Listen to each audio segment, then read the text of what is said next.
अस्सलाम वालेकुम friends, my name is Hasan. जैसे कि अपने पिछले ट्यूटोरियल में print input and print output सीखा था पाइथन में, आज हम पाइथन में इफ़ स्टेटमेंट करेंगे और हम देखेंगे कि पाइथन में इफ़ स्टेटमेंट को हम कैसे इस्तेमाल करते हैं। क्या उसमें करली ब्रैकेट्स और पेरेंथीसेस इस्तेमाल होती है इफ स्टेटमेंट में, जैसे कि हम सी प्लस प्लस और सी में करते थे। करली ब्रैकेट और पेरेंथीसेस का इस्तेमाल इफ स्टेटमेंट के अंदर। इसमें हम इफ स्टेटमेंट का सिंटैक्स भी देखेंगे और इफ स्टेटमेंट को कैसे हम रन करते हैं पाइथन में वो भी देखेंगे। सबसे पहले आप अपना कमांड प्रो मोड ओपन करें। ये ले जी, कमांड प्रो मोड ओपन हो गया है। इसमें टाइप करें पाइथन। सबसे पहले मेरी बात सबसे पहले मेरी बात सुन लें कि आपको दोस्तों इस चीज़ के बारे में बताना चाहिए कि कमांड प्रो मोड में आप पाइथन को किस तरह इंस्टॉल करते हैं। मैंने अपने पिछले ट्यूटोरियल्स में बताया हुआ है कि आप कमांड प्रो मोड को कैसे पाइथन में इंस्टॉल कर सकते हैं। आप पिछले ट्यूटोरियल में देख सकते हैं। अगर आपको पाइथन को कमांड प्रो मोड में इंस्टॉल करना नहीं आता तो आप वो ट्यूटोरियल देखेंगे आप पाइथन को कमांड प्रो मोड में कैसे इंस्टॉल करते हैं और पाइथन का कोड कैसे कमांड प्रो मोड में रन कर सकते हैं। अब सिंपल हम स्टार्ट करते हैं यहाँ से। आप यहाँ पे पाइथन टाइप करें। पाइथन टाइप कर लें। अब आप यहाँ पे कोई एक नई फाइल बनाए, ठीक है, नोट पैड की। ये जैसे एक मेरे पास फाइल है, न्यू टेक्स्ट डॉक्यूमेंट में से ओपन करता हूँ। यहाँ पे कुछ भी नहीं है। अब इसमें हम प्रो कोड लिखते हैं पाइथन का। इसमें लिखते हैं A is equal to 10 and B is equal to 5, ठीक है। अब इसे हम स्टेटमेंट का इस्तेमाल करते हैं। If statement A if A less than है बी से, सॉरी इसमें आप इस चीज़ का इस्तेमाल नहीं करते हैं पेरेंथीसेस का। इफ़ ए लेस देन है बी से कोलन, ठीक है। देन आप टैब दबाएं या इसमें आप अपनी मर्ज़ी की जितनी स्पेसिस देना चाहते हैं उतनी स्पेसिस दें और उसी स्पेसिस को अगले ब्लॉक में भी उसी तरह इस्तेमाल करें, ठीक है। और फिर आप प्रिंट कराएं। प्रिंट प्रिंट कराएं ए, और फिर उसमें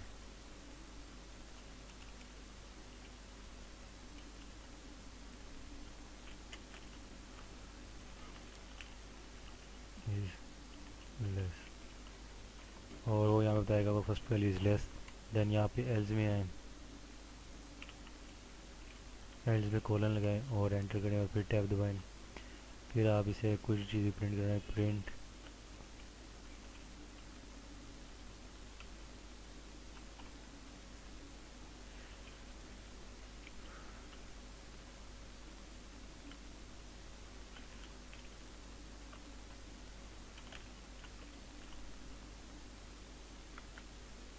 print second value is greater, ठीक है जी।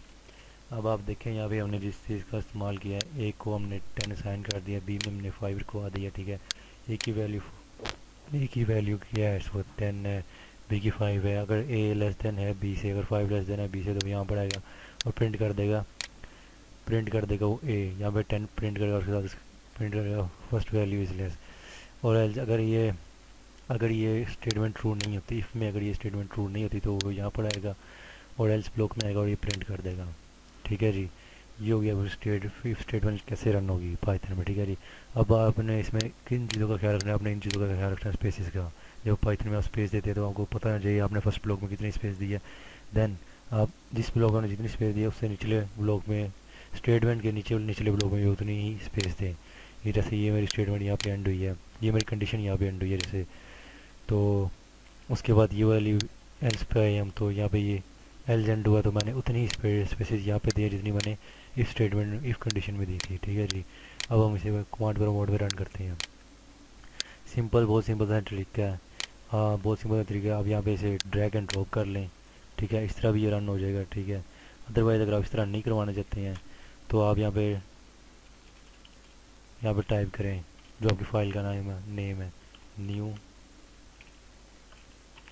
टेक्स्ट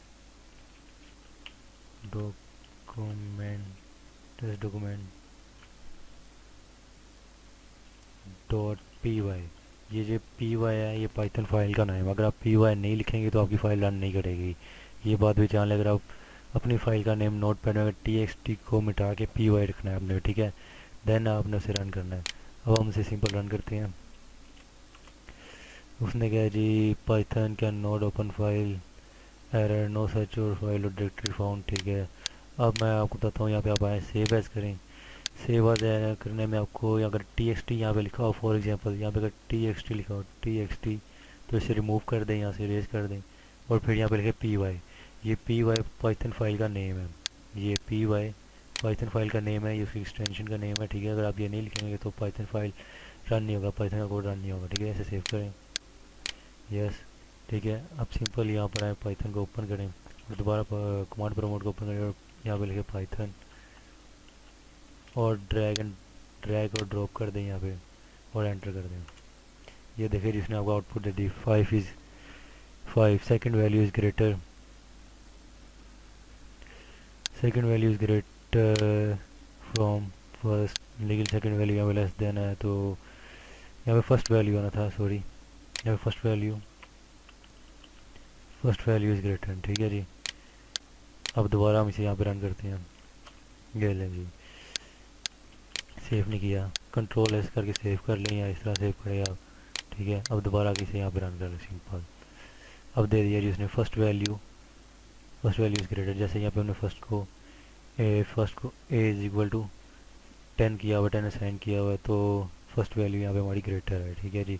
अगर मैं यहाँ पे 50 कर देता हूँ तो वो क्या प्रिंट करेगा, वो फिर ये वाली लाइन प्रिंट करेगा, इफ़ वाला ब्लॉक प्रिंट करेगा। अगर ए यानी कि 10 हमारा लेस देन छोटा है 50 से, तो वो ये बात होगी, ए लेस देन है बी से कोलन।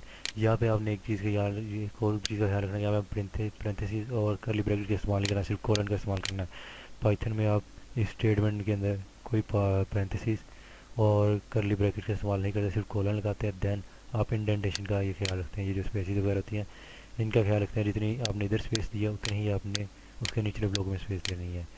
ये जैसे हमारे इफ़ ब्लॉक यहाँ पे, और ये एल्स में मैंने कोई स्पेस नहीं दी हुई, ठीक है, क्योंकि मैंने इधर भी स्पेस नहीं दी थी और मैंने यहाँ पे स्पेस नहीं दी हुई। ये मेरा फर्स्ट ब्लॉक था, ये मेरा फर्स्ट ब्लॉक है।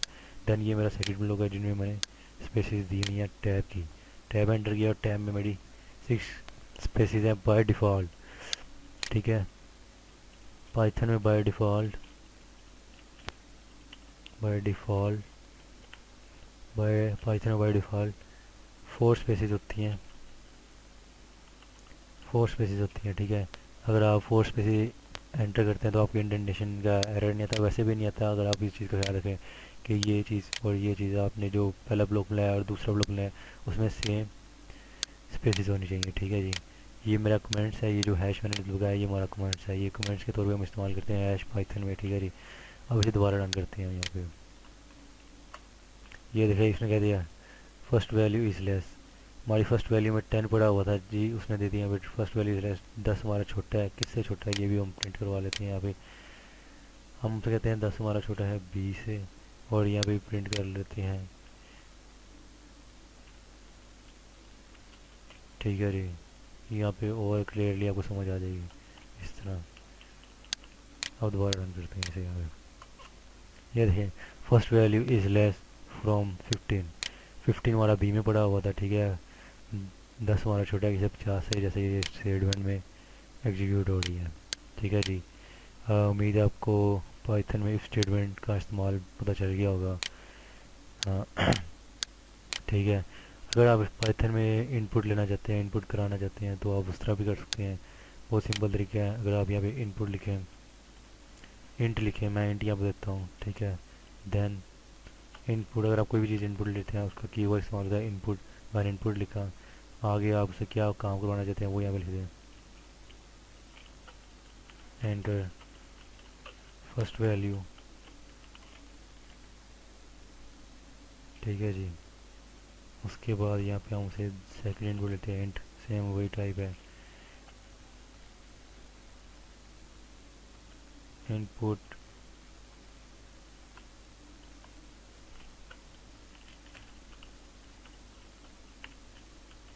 एंटर सेकंड वैल्यू, ठीक है जी।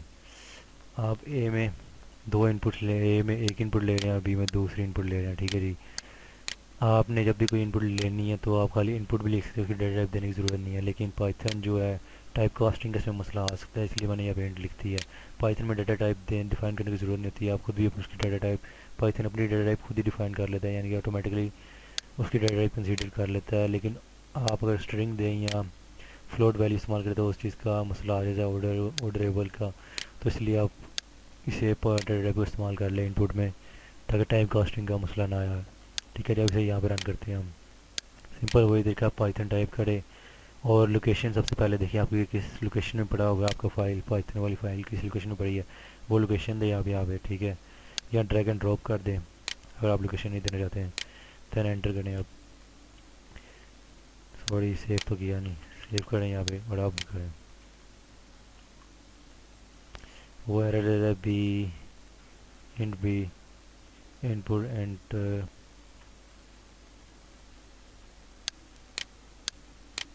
देखिए जी उसने एरर दे दिया यहाँ पे, इनवैलिड सिंटैक्स का एरर दिया है, इनवैलिड सिंटैक्स का एरर दे दिया उसने। ठीक है जी, क्या मसला हम देखते हैं यहाँ पे इसे। ले जी, ये मसला था, यहाँ पे मैंने एक पैरेंथेसिस क्लोज नहीं की, ओपन पैरेंथेसिस को क्लोज नहीं किया, यहाँ पे एक और पैरेंथेसिस लगा दें और सेकंड पैरेंथेसिस यहाँ पर भी लगा दें। फर्स्ट पैरेंथेसिस हमारी थी इनपुट की, इंट की, इंटीजर की। ठीक है जी, फर्स्ट पैरेंथेसिस इसकी थी, सेकंड पैरेंथेसिस जो आई थी हमारी इस इनपुट की थी, तो ये दोनों मैंने क्लोज कर दिए यहाँ पे। और इसी तरह यहाँ पर भी वही दो पैरेंथेसिस थी, तो वो क्लोज कर दी। जब वो इनपुट लेते हैं तो आपको वहाँ पे पैरेंथेसिस का इस्तेमाल करना पड़ता है पाइथन में। ठीक है जी, और इसी तरह इंट में भी। अब यहाँ पे से दोबारा रन करें, वो दोबारा से मसला दे रहा है, यहाँ पे सेव कर लें, सेव। ठीक है जी, और फिर रन करें। वो कह रहा है जी पहली वैल्यू एंटर करें, जैसे कि उसने दिया यहाँ पे एंटर फर्स्ट वैल्यू, यहाँ पे अपनी पहली वैल्यू एंटर करता हूँ 50 और सेकंड वैल्यू एंटर करता हूँ 25। ये रही जिसने कह दिया first value is greater from 25। ठीक है जी, यानी कि पहली वैल्यू हमारी ग्रेटर है किससे, 25 से। यहाँ पे थोड़ा और एक्सप्लेन करते हैं हम। ओहो, यहाँ पर नहीं, यहाँ पर फ्रॉम। ठीक है जी, अब यहाँ पे आए, इसे दोबारा रन करें, फर्स्ट वैल्यू एंटर करें। यहाँ मैं फर्स्ट वैल्यू 2 दूंगा और सेकंड वैल्यू मैं दे देता हूँ 33। अब वो कह रहा है to first value is less from 33। वो कह रहा है जी 2 छोटा है आपका 33 से। ठीक है, तो यही स्टेटमेंट हमने एग्जीक्यूट करवाई थी। यहाँ पे हमने पहले इनपुट ले ली, इनपुट जैसे कि आपको यहाँ पर अगर समझ ना आ रही कि हम इनपुट कैसे लेते, तो आप मेरा पहला इससे पिछला ट्यूटोरियल आप देखिए, वो प्रिंट इनपुट एंड आउटपुट का था, तो आपको उसमें समझ आ जाएगा कि हम पाइथन में इनपुट कैसे लेते हैं और उसी की आउटपुट कैसे देखते हैं। ठीक है, तो आप पिछले वाले ट्यूटोरियल को देखिए कि आप पाइथन में इनपुट कैसे लेते हैं, तो आपको ज़्यादा समझ आ जाएगी। इसमें हमने ए लिया, ए में हमने वैल्यू दी, ए में हम वैल्यू लेना चाह रहे हैं। ठीक है जी, हमने उसकी डाटा टाइप दी इंट। ठीक है, पैरेंथेसिस लगाई, ओपन पैरेंथेसिस की, फिर इंट लगाया, फिर उसकी पैरेंथेसिस लगाई और पैरेंथेसिस को क्लोज किया। देन हमने से कहा यूज़र को कि आप अपनी कोई सी वैल्यू एंटर करें, पहली वैल्यू एंटर करें। फिर इसी तरह हमने यहाँ पे बी में वैल्यू ली इंट और उसकी डाटा इंट है, और फिर हमने यूज़र को अपनी सेकंड वैल्यू एंटर करी। हम यूज़र यहाँ पे एंटर करता है फॉर एग्जाम्पल 3, ए में हमारा 3 पड़ा है और बी में हमारा 2 पड़ा है। ठीक है जी, 3 हमारा छोटा है, 3 हमारा छोटा है क्या 2 से नहीं है, तो वो एल्स में आ जाएगा, तो ये प्रिंट कर देगा first value is greater from second value, यहाँ कह ले first value is greater from 2। ठीक है, यानी कि 3 हमारा बड़ा है 2 से, तो वो इसमें आ जाएगा। पहली स्टेटमेंट अगर ट्रू नहीं होगी तो वो फॉल्स वाली में आ जाएगा, यानी कि एल्स में आ जाएगा और वो एग्जीक्यूट कर देगा इसको। ठीक है जी, अगर आपको मेरे इस ट्यूटोरियल में कुछ समझ ना आए तो आप मुझे नीचे कमेंट्स कर सकते हैं और बता सकते हैं आपको कहाँ से समझ नहीं आई, और मेरे चैनल को सब्सक्राइब करें और कमेंट्स करें, और मैं आपको कमेंट्स करें कि आपको कहाँ समझ नहीं आई, तो देन मैं आपको रिप्लाई करूँगा और उसका सोल्यूशन बताऊँगा। ठीक है, अगले ट्यूटोरियल में हम पढ़ेंगे एलिफ स्टेटमेंट के, पाइथन में हम एलिफ स्टेटमेंट और एल्स इफ स्टेटमेंट का इस्तेमाल कैसे करते हैं। ठीक है जी, तब तक के लिए मुझे इजाज़त दीजिए और अपने आसपास के लोगों का ख्याल रखिए। खुदा हाफिज़।